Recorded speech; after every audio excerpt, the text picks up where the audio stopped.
नमस्कार, आवाज इंडिया में आप सभी का स्वागत है। मैं हूं सीमा। महाराष्ट्र के धुले से खबर सामने आ रही है कि धुले नगर निगम के खिलाफ स्थानीय निवासियों और शिवसेना उद्धव ठाकरे दल के नेताओं और समर्थकों द्वारा अपना विरोध जताने के लिए बजाए गए ढोल और नगाड़े।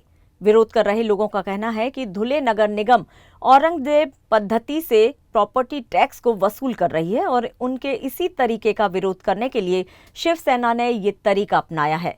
इनका ये भी कहना है कि धुले मनपा वसूली के नाम पर ढोल बजाकर धुलेकरों को बदनाम करने की साजिश कर रही है और यही वजह है कि विरोध जताने के लिए शिवसेना ठाकरे दल के धुले के मनपा आयुक्त अमिता दगड़े पाटिल के घर के सामने जोरदार तरीके से ढोल बजाकर अपना विरोध प्रदर्शन जताया।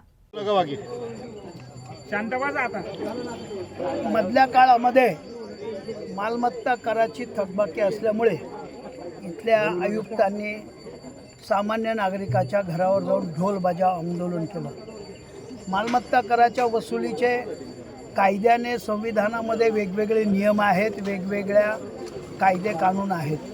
ते न करता सर्वसामान्य जनतेमध्ये एखाद्याच्या इज्जतीचे अब्रूचे लक्करे वेशीवर मांडण्याचं काम यांनी केलं।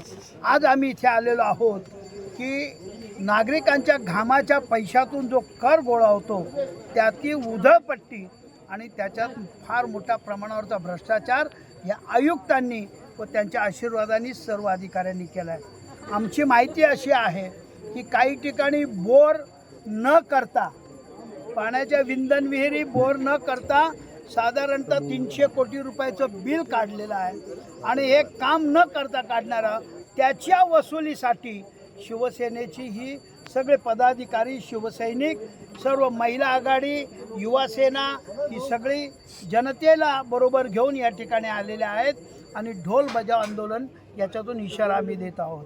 ड्यूटी पिरियड मध्ये